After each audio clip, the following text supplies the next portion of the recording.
Tuan, You ada mahkamah order pengosongan. Order, Buat order, pengosongan. tunjuk order. jangan Mana bully order? rakyat. There is the order. Jangan bully That's rakyat. it. There is Jangan the order. senangkan pemaju. You just campak orang sekali macam Tuan. tu saja dekat luar. Orang berupaya, Come on orang lah, tak come on berupaya. lah. Rakyat lah, rakyat. You orang susahkan rakyat lah.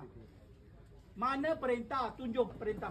You tak tunjuk perintah. Apa-apa polis? Mereka tak tunjuk You perintah. can do Tangkap mereka this. dulu. You can do this with the court order, whatever, very properly, very nicely. Not like this, brother. Abang polis, Not like tolong this. tangkap dia. Sir, officer. Dia tak ada mana perintah. Semua dia.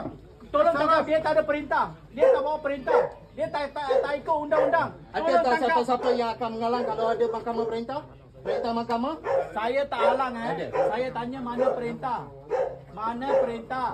Tolonglah tunjuk satu perintah saja. Satu perintah saja. Tolong tunjuk satu perintah saja. Tuan, mana undang-undang? Satu Ikut perintah. undang-undang.